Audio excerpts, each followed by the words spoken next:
Welcome back to the deep dive. This is where we really get into it, take a pile of sources, and try to pull out the key things you need to know. That's the plan. And today, we're diving into some really, really important stuff. We're drawing from the very beginning of Bessel van der Kolk's book, The Body Keeps the Score. A truly groundbreaking book for so many people. Absolutely. So think of this as like our deep dive into the blueprint. Chapter 1 really lays the foundation, the core ideas that shape everything else in the book. It really does. And trauma, I mean, it touches so many lives, sometimes in ways we're only just starting to fully grasp, you know? Right. For so long, the focus was just on symptoms, maybe behaviors. Exactly. Without really getting the profound impact it has on the whole system. The brain, obviously, but the mind too, and critically, the body. In this first chapter, wow, it just grabs you from the start. He uses these intensely personal stories, and they immediately make you question, well, everything you thought you knew about trauma. They really do. So our goal today is to take those stories, those initial observations, and the early research van der Kolk introduces, and just pull out the absolute core insights from this first chunk of the book. Using the source material as our guide. Yeah, to really understand his starting point, how he began to see trauma's true effects, how pervasive they are. It totally sets the stage for the rest of the book, doesn't it? Explaining why all these different therapies and approaches he explores later are even necessary. Okay, let's unpack this, starting right where the book does those early encounters with veterans. Yeah, that's powerful stuff. The source opens with this really arresting account of a Vietnam vet named Tom. It's 10 years after the war. He's a lawyer in Boston, looks successful. On the surface, yeah. But he's hiding out in his office on a holiday weekend drinking. And the reason is chilling. Just the noise, the heat, backyard foliage, even fireworks. They remind him of Vietnam. Exactly. And he says they make him feel like he's going crazy. And that fear, it's not just about feeling bad, is it? It's about how he's afraid he'll act. Right. He avoids his own family because he sees himself turning into a monster, especially around his wife and kids. The noise his young boys make can be so overwhelming, he actually has to leave the house just to stop himself from becoming violent. It's terrifying for him. And his ways of coping? Right. You know, drinking himself into oblivion. Or riding his motorcycle way too fast. Dangerously fast. Anything to escape what's going on inside. And what really hits hard in Tom's story is that emotional disconnect. He wants to be close to his family, wants to love them. But he can't feel it. No. He describes feeling numb, just emotionally distant from everyone. He says his heart were frozen and he were living behind a glass wall. Frozen heart living behind glass. Wow, that's such a potent image. Isn't it? And it's not just towards other people. He looks in the mirror, doesn't recognize himself, feels like he's watching his life from afar, floating in space. Even though he's a good lawyer, effective at his job, there's no deep sense of purpose, just emptiness. And van der Kolk shares, that listening to Tom really made him think about his own family. His uncle, his father, maybe veterans, and his mother, who clearly carried her own childhood trauma. The one who would faint and blame him if he asked about her past. Right. Did they have these nightmares too, these flashbacks, this deep disconnection? It sort of broadens it out immediately. This isn't just about combat. It's about how any overwhelming experience can just shatter someone. Yeah. And yet, connecting these incredibly personal, painful experiences to a wider understanding, well, that was incredibly difficult back then. Oh, absolutely. Van der Kolk really flags this huge problem, a shocking lack of knowledge, and what he flat out calls societal denial. It's actually astounding when you read it. He talks about looking for information in the VA library in Boston. This is only 5 years after the last troops left Vietnam. Right. Searching for anything on war neurosis, shell shock, battle fatigue, and finding nothing. Absolutely nothing. Nothing. How is that even possible? It really speaks volumes, doesn't it, about how much we as a society just didn't want to know, didn't want to face it. Yeah. It wasn't until he went to Harvard that he found this old book from 1941, Abram Gardner's work, written preparing for World War II trauma. So it suggests this pattern, like we keep forgetting, keep pushing it away. Exactly, a recurring denial. And the source is pretty blunt about why we don't want to confront what soldiers go through or how common child abuse is. It says more than half the people seeking psychiatric help have histories of assault, abandonment, neglect, rape as kids, or witnessing violence. Or the sheer scale of domestic violence affecting almost a third of couples, according to the source. That's huge. We'd rather just believe families are safe, our country is, civilized. Their cruelty is something that happens far away, right? Not here, not in our homes, not to our people. And this denial, it creates this impossible situation, doesn't it? It's incredibly hard for anyone on the outside therapist society to bear witness to that kind of suffering.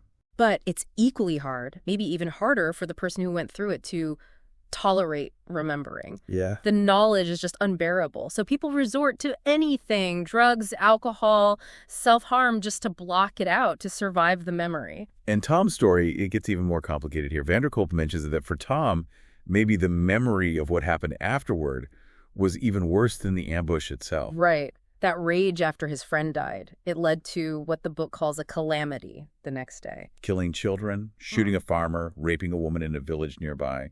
Horrific acts of revenge. Echoing ancient, terrible stories, yeah.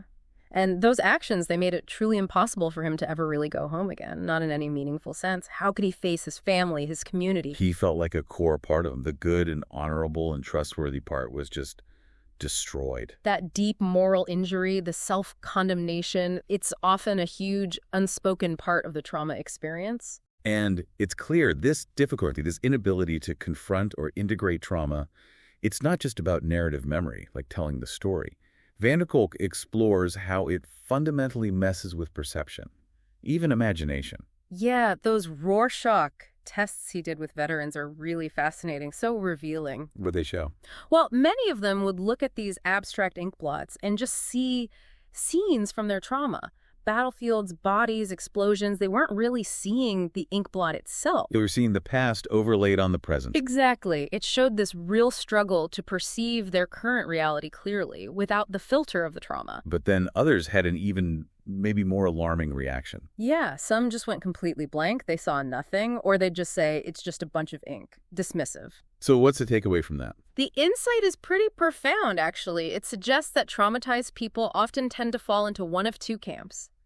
Either they rigidly superimpose the trauma onto everything, constantly reliving it, or they become blank, shut down, disconnected, unable to engage imaginatively with what's right in front of them.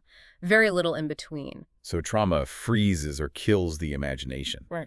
That capacity for mental play, for flexibility. It seems like it. Those who saw the trauma were just replaying an old reel, as he puts it, not really using their minds flexibly to interpret something new. That inability to see clearly, to engage flexibly, it must have made the standard ways of doing therapy pretty useless. Oh, completely. Kolk talks about how back then at the VA, these veterans were just crammed into existing boxes. Alcoholism, depression, maybe even schizophrenia. Yeah, the treatments, the textbook stuff. They just didn't work. Giving them powerful drugs might have calmed them down on the surface, but often left them in a fog, still tormented inside. Right. And encouraging them to talk in detail about the trauma, that often triggered terrifying, uncontrollable flashbacks, not healing at all. So people just left. Many patients just dropped out. They weren't getting better. Sometimes they felt worse. And Kolk's critique here of the traditional medical model is really sharp. How so? It focused entirely on symptoms like, how do we manage the suicidal thoughts, the self-destructive behavior, while actively ignoring the root causes? The abuse, the neglect, the violence they'd actually experienced or witnessed. Exactly. Even though, as he points out, more than half the people seeking psychiatric care had these kinds of histories, their actual life experiences were treated as off the table, irrelevant to the diagnosis or the treatment plan. Wow. It meant nobody was paying attention to the ecology of their lives. You know, their strengths, their passions, who they loved, who they hated, what actually motivated them, what kept them stuck, what brought them peace. The whole person was just missing. Completely. There's that striking story from the Catholic hospital where he worked part-time. Oh, yeah, the women admitted for electroshock therapy. Right. And he just took the time to listen to their stories.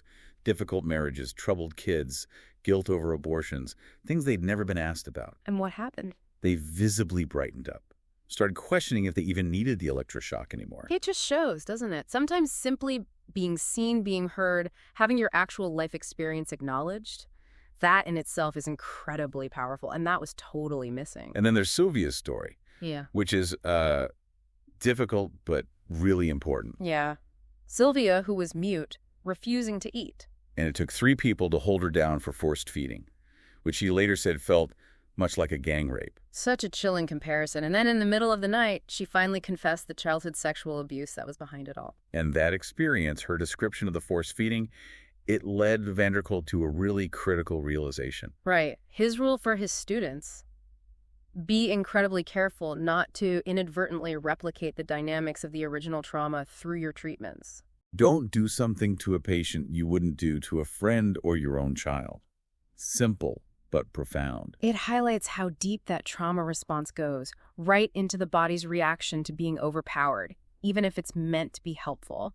And he notes, around the same time, the whole field was shifting more towards a brain disease model. Partly because of that 1968 study showing drugs were more effective than therapy for schizophrenia at that time. Exactly. Which, might have been helpful for some conditions, but it pushed trauma and relationships even further to the side.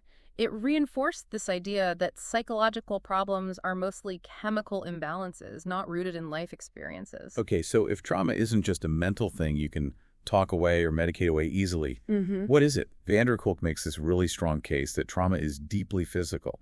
It's played out, as he says, on the battlefield of their own bodies. Yeah, this is where he brings in that powerful idea that trauma is fundamentally pre-verbal. Like that Shakespeare quote from Macbeth he uses. Oh, horror, horror, horror, horror. Tongue nor heart cannot conceive nor name thee. Right. In moments of extreme threat, what do?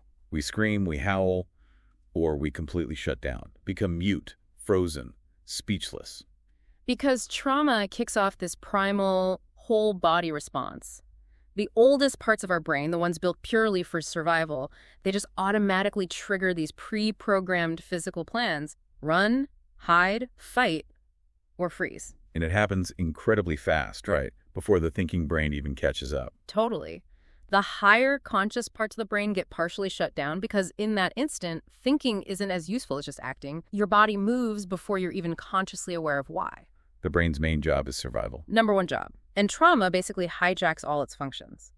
How it signals our internal needs, how it maps the world around us, how it mobilizes energy, how it senses danger or opportunity, how it adjusts our actions based on feedback. Trauma interferes with all of it. And because we're social animals, needing connection. It also disrupts our ability to coordinate and collaborate with others, which is fundamental for survival and well-being. Okay, so tell us about the emotional brain. So this includes the really old reptilian brain plus the limbic system. Its job is basically looking out for our welfare, constantly scanning, is this safe? Is this dangerous? Is this an opportunity? And it releases hormones. Right. Triggers those visceral sensations, those gut feelings that powerfully shape our decisions, often way below our conscious radar. And he also brings up mirror neurons here, which are fascinating. Aren't they? They help explain things like empathy, why we imitate each other, how we get in sync, maybe even language development. He calls it neural Wi-Fi. Neural Wi-Fi, I like that. Yeah, picking up not just what others are doing, but their emotions, their intentions. Which means we're really vulnerable to other people's states. Exactly. Makes us deeply sensitive. We can be easily influenced by negativity. Someone's anger sparks our own. Someone's depression pulls us down. And how does that connect to trauma? Van der Kolk links it directly. He says trauma often involves this profound experience of not being seen, not being mirrored in a safe, attuned way, especially early in life. So healing has to involve reactivating that capacity for safe mirroring. And learning how to resist getting hijacked by others' negativity. Big part of it. Okay, so what about how the brain processes danger signals? What goes wrong there in trauma? Normally, sensory info, what we see, hear, feel, goes to the thalamus. He calls it the brain's cook. The cook? Okay. Yeah, it's supposed to blend all that input into one coherent experience like a finished meal. But in trauma, that process breaks down. Wow. Instead of a smooth, coherent memory, the sensations, sights, sounds, smells, physical feelings get stored as these isolated, fragmented pieces, like raw ingredients scattered everywhere. Detected from time. Exactly. Time can freeze. The danger from the past feels like it's happening right now, eternally. Yeah. And the whole threat detection system goes haywire. People become hypervigilant, constantly scanning for danger, automatically defaulting to fight or flight like conditioned animals. But there's hope here, right? He says the system can be changed. Yes, absolutely. He points out there are ways to recalibrate this hypervigilant system. You can work top-down using the conscious thinking parts of the brain, the medial prefrontal cortex, or you can work bottom-up, directly influencing the older reptilian brain and the body's physiology through things like breathing, movement, rhythm, touch. That story of Stan and Ute, the couple in the car crash, really shows this automatic body response, doesn't it? It really does. They weren't soldiers, just ordinary people, but the crash left them with terrible sleep, irritability, jumpiness. Drinking to cope with the fear. Yeah, plagued by intrusive images, those constant what-if questions. The trauma basically hijacked their present moment, making their bodies feel profoundly unsafe even when they were physically okay. Which leads right into triggered responses, what he calls the inner battlefield. Yeah, and these triggers can look really different depending on the person and the trauma. For veterans like Tom, it might be a loud noise, a certain smell, even a bump in the road. Send him right back to the war zone. Instantly. Or for someone who survived childhood sexual abuse, maybe they struggle deeply with their own sexuality, feeling shame or panic or just numbness if they experience sensations related to intimacy or pleasure, even in a safe context. And the body reacts physically, even when the person seems calm talking about it. For sure. In therapy sessions, someone might recount a terrible event looking completely numb, disconnected. But if you hook them up to monitors, you'd see their blood pressure spike, their heart rate shoot up, stress hormones flooding their system. Even if they aren't consciously feeling it at that moment. Right. Which brings us back to that core idea. Trauma is played out on the battlefield of their own bodies, often unconsciously, without an obvious link to the past event in their mind. So the challenge isn't just understanding the story. No, the primary challenge in healing is helping people gain some mastery over these overwhelming internal sensations and emotions. He says the absolute critical first step to recovery is learning to sense, name, and identify what is going on inside. That brain scan of Stan during a flashback is such a stark image. Isn't it? The amygdala, the brain's smoke detector at the fear center, is lit up like crazy. But the left side of the brain, the part involved with language, logic, putting things in order, it's practically offline. So the amygdala is just screaming, danger. Yeah, and it makes no distinction between a past threat and a present one. It just triggers the body's full-blown emergency stress response, which makes sense if a tiger is chasing you, but it's devastating if it's triggered by, your kid dropping a toy in the living room. And this helps us understand numbing and dissociation too, Yeah. right? These survival strategies that become so debilitating later on. Absolutely. He describes patients who can tell you about horrific things that happened, but with zero emotion, just flat, feeling completely disconnected, empty inside. He mentions it can even drain the energy from the room, Yeah. making the therapist feel like they're trying to connect with a ghost. Yeah, that lifeless patient state. He says, seeing Yutei's brain scan, the one from the car crash couple, where so many brain areas were just tuned out, disconnected, that was a real turning point. Because he realized, if the parts of the brain you need for thinking, feeling deeply, remembering clearly, making sense of things, if those are offline, then conventional talk therapy, which relies entirely on those functions. It's virtually useless, he says. Exactly. You need a fundamentally different approach. Because the real challenge isn't just dealing with the past event itself. It's, what did he say? Enhancing the quality of day-to-day experience. Right. Why do traumatic memories stay so powerful, so dominant? Often it's because survivors find it incredibly hard to feel truly alive in the present moment. So they might mentally revisit the trauma, because paradoxically, that's the place where they felt most intensely alive, even if it was horror. It's a grim paradox, but yes. That's why he critiques approaches that focus only on desensitization, just making people less reactive. Because it misses the point. Yep. Yeah. Maybe you make someone less jumpy, but does it restore their ability to feel joy? To savor a meal, enjoy a walk, play with their kids? Probably not. The real goal, he argues, is to help patients live fully and securely in the present, to bring those offline brain structures back online. And then there's immobilization. He calls this the root of most traumas. Yeah, this is when you literally cannot fight or flee. You're trapped, overpowered, helpless. Too slow, maybe. What happens then physiologically? The dorsal vagal complex, a really ancient part of our nervous system, takes over. It triggers this extreme shutdown response. Heart rate plummets, breathing gets shallow, the body goes limp, almost zombie-like. You lose touch with reality, dissociate, maybe faint or collapse entirely. It's a biological surrender when death seems imminent. And he contrasts this shutdown state with the normal mammalian state of being alert, on guard. But also being able to relax that defensive system, which you absolutely need to do for emotional closeness, for play, for intimacy, for nurturing offspring. To connect deeply with another being, you have to feel safe enough to let down that physiological guard.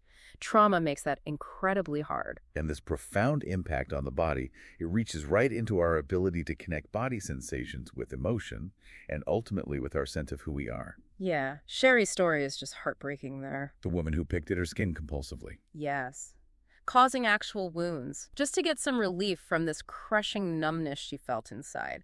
It was the only way she could feel something, feel alive, even for a moment. But then came the intense shame. Right. Addicted to the behavior, couldn't stop. And the system saw it as suicidal behavior, leading to involuntary hospitalizations. But Van der Kolk saw it differently. He saw it often not as a desire to die, but as a desperate, albeit self-destructive, attempt to feel better, to feel anything in the face of that terrifying blankness. The source also mentions research about trauma survivors having muffled senses, difficulty putting together basic sensory info. Yeah, like trouble integrating shape, weight, temperature, texture into a single cohesive perception. Things feel fragmented. He even cites a case study by William James from way back in 1884. Right, the woman who described having no human sensations, a void in the front of my head, she couldn't feel enjoyment, couldn't feel connection, called it an incomprehensible torture because she desperately wanted to feel, but just couldn't access it. And this links to alexithymia, right?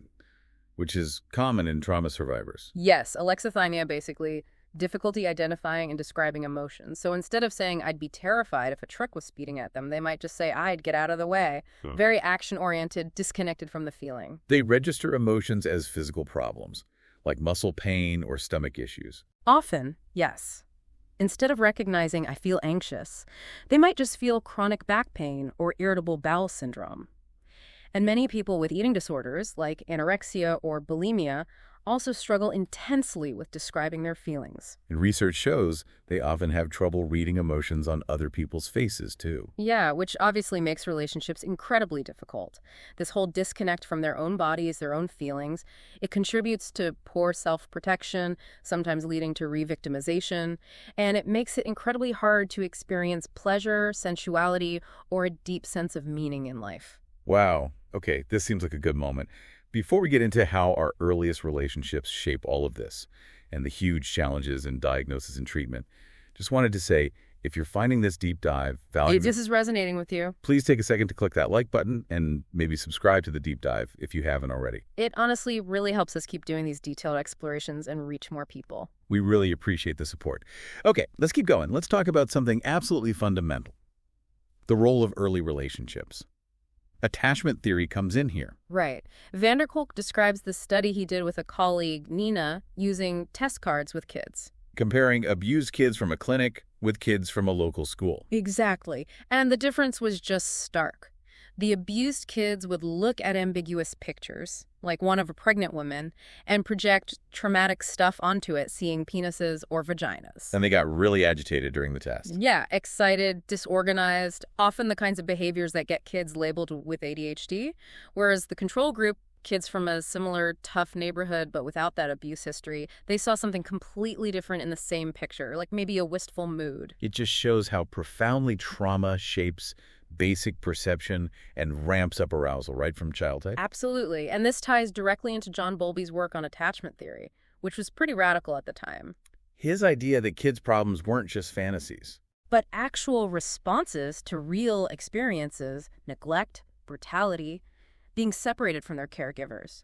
He saw kids as biologically wired to be incredibly sensitive to their caregivers. Their faces, voices, posture, tone, even their physiology. All of it. It's an inborn survival program. We pick a primary caregiver and form this deep attachment bond. And when that caregiver is consistently responsive, attuned, it fosters healthy emotional and behavioral development. And Van der Kolk points out that the qualities painfully missing in those clinic kids, like self-motivation, being able to function well in a group, are deeply rooted in getting that secure, attuned care early on. He calls it the dance of attunement. Yeah, secure attachment grows out of that. It starts at these really subtle physical levels, the rhythm of interaction, the mirroring where the child feels truly met, understood. He quotes Treverthen about brains coordinating rhythmic movement in sympathy. It's biological. So abused kids often miss out on that profoundly. They get stuck in defensive or scared modes. Right. They might overreact or shut down in situations like a busy school corridor, which sadly often leads to them being shunned by other kids, reinforcing that sense of isolation. They might develop this tough exterior to hide the fear inside. Insecure attachment, that comes from caregivers who are unresponsive or rejecting. Exactly. Those kids often become either chronically upset and demanding, trying desperately to get a response, or they become passive and withdrawn. and contact with the caregiver doesn't soothe them like it does securely attached kids. Then there's disorganized attachment, which sounds even more complex. It often is. This can happen when parents are preoccupied with their own unresolved trauma, maybe from domestic abuse they experienced, the death of someone close, a past assault. So their own trauma makes them emotionally unstable or inconsistent with their kids. Yes, which is incredibly frightening and confusing for a child. Traumatized parents often need help themselves before they can provide that attuned care. Beatrice Beebe's videotapes sound like a powerful illustration of that. Oh, definitely. She'd film interactions and could literally show a mother completely missing her baby's subtle cues for needing a break, maybe looking away briefly. Instead, the mother might intensify her efforts to engage, being totally out of tune with the baby's needs in that moment. In the 9/11 study by Claude Chemtob, That really reinforced it. Children whose mothers developed PTSD or depression after the attacks had a much higher likelihood of developing emotional problems, becoming hyper-aggressive. and the father's PTSD mattered too. It did, but often indirectly through the stress his condition placed on the mother. It shows how trauma in one person really ripples through the whole family system. So, bottom line, Yeah. secure relationships, teach kids how to communicate needs and discover themselves because they get that sympathetic response. It cushions them. Exactly. It helps regulate that frightened arousal. But if your needs are ignored or met with anger or resentment, you learn to anticipate rejection. You withdraw. Your body stays on high alert, bracing for the next blow or abandonment. Dissociation, that state of simultaneously knowing and not knowing, becomes a coping mechanism. And this really explains why just trying to change someone's thinking, just reframing beliefs, often doesn't work for trauma survivors. Because the maps are deeper than that. They're fundamental maps of the world, how safe it is, whether people can be trusted, whether they themselves are worthy. These aren't just thoughts. They're encoded in the emotional brain, in the body's responses. Kathy's story is such a stark example of that. Yeah, she instinctively blamed herself for everything bad, including being sexually abused as a kid. And when her therapist tried to be logical, saying, it wasn't your fault, you were a child, it was his responsibility. It didn't help her feel any different. In fact, she said it made her feel even more lonely and isolated because it confirmed her feeling that nobody truly got her internal reality. She knew logically it wasn't her fault, but the feeling, the bodily sense of blame, was overwhelming. So changing those deep maps requires actually reorganizing the emotional brain, not just talking about it. That's the argument. He does note that sometimes profound positive experiences, falling deeply in love, the birth of a child, a spiritual awakening, can modify those maps. But equally, adult trauma can instantly warp previously healthy maps, rerouting everything through terror or despair. The responses just aren't rational, and logic alone won't shift them. Wow, all this complexity. It must have made diagnosing trauma survivors within the standard psychiatric system incredibly difficult. Hugely problematic. Van der Kolk talks about the DSM-3 introduced in 1980, the first systematic diagnostic manual. It was meant as a guide, right? Yeah. With warnings about its limitations. Initially, yes, but it quickly became incredibly powerful. It started driving insurance reimbursements, research funding, what got taught in universities, even becoming cultural labels people used. He mentions it became a huge moneymaker for the American Psychiatric Association, over $100 million. Yeah, but he asks that critical question, has it provided comparable benefits for the patients it is meant to serve? He was involved in work for the next version, DSM-IV. Yes, a field trial project. Developing a rating scale for trauma symptoms, interviewing hundreds of adults with all kinds of trauma backgrounds, child abuse, domestic violence, natural disasters. And this work connected to the huge ACE study, Adverse Childhood Experiences. Exactly. That landmark study revealed just how stunningly common these difficult childhood experiences are. Even in a mostly middle-class, relatively privileged group they studied initially, only about a third reported no ACAs. And the numbers were high for specific types of abuse and neglect. Yeah, emotional abuse, 1 in 10. Physical abuse, over a quarter. Sexual abuse, 28% of women, 16% of men. Witnessing domestic violence, 1 in 8. Just staggering prevalence. No, they tend to cluster together. Incidents of abuse are rarely standalone. And the more ACEs someone experienced, the higher the toll later in life, physically and mentally. The impact showed up early, right? Problems in school. Learning difficulties, behavior problems, and these weren't things kids just outgrew. The effects persisted into adult lives. More work absenteeism, financial struggles, lower income. He says the ongoing stress on the body keeps taking its toll. And this leads to one of the most profound ideas in the chapter, I think. The idea that sometimes Our problems are really solutions. Like Felidi's patient whose suicidal thoughts started after she lost a lot of weight with surgery. Exactly. For her, maybe the obesity had been serving some kind of protective function, a way to avoid unwanted attention, maybe numb feelings. It was a maladaptive solution, sure, but it was her solution. So just removing the solution without understanding its purpose. Can lead to treatment failure or even worse problems emerging, like addiction often does, right? If you just treat the addiction as the problem without understanding why the person is using, they might stop, but then something else often pops up. He argues the current diagnostic system really fails kids, especially with complex trauma. Yeah, kids like Anthony, terrified, fighting, distrustful, collecting labels like conduct disorder and anxiety, or Maria, obese, aggressive, bounced between foster homes, labeled with multiple disorders. The system focuses on the behaviors. But misses the underlying reality. Yeah. Being overwhelmed, disconnected, living in terror. Right. And then he briefly touches on the science showing how stress actually gets under the skin, affecting how our genes are expressed epigenetics. Like the Quebec ice storm study. Children of mothers trapped during the storm showed specific epigenetic changes. Yes, and a McGill study found similar genetic modifications in kids who'd been abused, regardless of social class. It shows how our social world, our experiences, literally talk to the hardwired world, physically marking our genes. Okay, so given this huge, complex, often devastating picture of trauma, what were the early glimmers of hope? What new directions did Kolk see emerging even back then?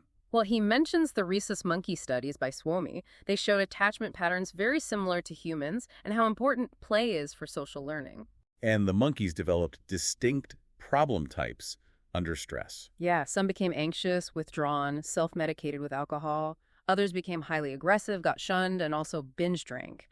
And these patterns seem linked to early biological differences. He also acknowledges the value of diagnosis, like when PTSD finally got into the DSM-3. Right. While imperfect, it did validate the experience for countless veterans and survivors. And it opened the door for serious study, development of treatments, and significant funding, especially from the Department of Defense and the VA. And understanding childhood trauma better led to the push for a specific diagnosis, developmental trauma disorder, or DTD. Because the existing system just wasn't cutting it for kids with chronic interpersonal trauma. They'd get multiple diagnoses, treatment focused only on controlling behaviors, the root cause ignored, care totally fragmented. DTD was an attempt to capture their reality better and guide more integrated help. That study he mentions on sexually abused girls really underscores the need for something like DTD. Oh yeah, it showed such a wide, devastating range of effects. Cognitive problems, depression, dissociation, issues with sexual development, obesity, self-harm, school dropout, lifelong health problems, abnormal stress hormones, earlier puberty, and, yes, collecting multiple DSM labels along the way. But there were positive examples of early intervention, too. Yeah, definitely. He highlights David Old's home visitation program, nurses visiting new mothers in difficult circumstances, helping them bond with their babies, providing support. And the results were good. Fantastic. The children were healthier, experienced less abuse and neglect, had better outcomes years later, and it was cost-effective. Every dollar invested saved about $7 down the line. It showed that early relational support really works. And then Chapter 1 kind of closes by giving us these quick previews, these hints of the different approaches he's going to explore later in the book. Methods that really take the body and the whole person into account. Right. Things like body-based approaches focusing on helping people gain mastery over those internal sensations, recognizing the power of rhythmic movement, like Stephen Porges's work explores. Using neuroscience tools like neurofeedback so people can actually see their brain activity and learn to calm those overactive fear centers, improve focus. Internal family systems, IFS, which is a fascinating model, seeing the mind as made up of different parts and a core self, understanding dissociation differently, and healing by having the self lead those burdened parts. Psychomotor therapy, or structures using role players to create physical scenes from the past, allowing people to feel what they felt then, maybe say what they couldn't, even create ideal figures to interact with, leading to this visceral relief. Using theater and drama, helping people process trauma through story and communal rhythm, sometimes without even naming the trauma directly, building competence, connection, a sense of agency. And yoga and mindfulness, which have become so much more mainstream now. Absolutely. Learning to access difficult memories or sensations while staying relatively calm. just noticing, labeling, accepting what's arising in the body. Practice helps regulate the nervous system, which he sees as crucial before you can safely revisit the past in therapy. He shares Annie's description of noticing triggers in yoga poses. Yeah, how a pose might trigger fight or flight, but she learned she didn't have to react automatically. She could stay or leave the pose, using the sensation as information, not just a command. That's huge. EMDR is mentioned too, eye movement desensitization and reprocessing. As a way to help process and integrate those fragmented traumatic memories, though he notes it might work differently depending on whether the trauma was adult onset or rooted in childhood. And finally, just the fundamental importance of finding connection, a responsive community, like support groups. And working with properly trained therapists, people who can really listen without getting overwhelmed, who aren't afraid of the intensity, and crucially, who have done their own intensive therapy so they can handle their own reactions. Wow. Okay, that really is the blueprint, isn't it? Yeah. Chapter 1 lays it all out, starts with those devastating personal stories. Shows how the system failed them. And then explains why connecting it to the brain, the body, our first relationships, even societal denial. And then gives us these little glimmers of the new directions needed. It's incredibly comprehensive for an opening chapter. It totally reframes trauma, doesn't it? Mm-hmm. Takes it out of just the mental illness box and puts it squarely in the biological, relational, embodied experience. Healing has to involve the whole person. Absolutely. That's the core message right from the start. Okay, so as we wrap up this deep dive into Chapter 1, what's the one key takeaway you really hope listeners carry with them from this? I think it's this. Truly understanding trauma means looking way beyond just the symptoms or the diagnostic labels people get assigned. Right. It's about recognizing its profound, often hidden impact on our entire internal landscape. On our brains, yes, but also deeply on our bodies, on our sense of self, and on our fundamental capacity to feel connected, safe, and truly alive in the present moment. And why should you, the listener, care about all this? Well, because trauma is pervasive. Even if it hasn't directly touched your life in a major way, it shapes the world we live in. It shapes the people around us, our families, friends, colleagues. It affects our collective ability to connect. Yeah. Understanding its roots, understanding how it works, as Kolk lays out so powerfully right here in Chapter 1, it feels like the absolutely essential first step, both for individual healing and for building a society that's more aware, more compassionate. It truly is the prerequisite for moving forward effectively. And that leaves us with a final thought to maybe chew on. What does it really mean for us as a society to become truly trauma conscious? Good question. Yeah. How might that shift actually change things? Not just in therapy rooms, but in our everyday interactions in schools and families and workplaces, just everywhere. It's a huge, challenging question, but it springs right out of the insights in this foundational chapter. A question that definitely requires a deep dive all its own. Indeed. Well, that was our deep dive into Chapter 1 of The Body Keeps the Score. Thank you so much for joining us on this exploration. And yeah, if you found this discussion valuable, if it sparked something for you, please do consider clicking the like button and subscribing to the deep dive. Your support really does make a difference and helps us keep bringing these in-depth conversations to more people who are curious and want to understand these complex topics. We appreciate you listening. We'll see you on the next one.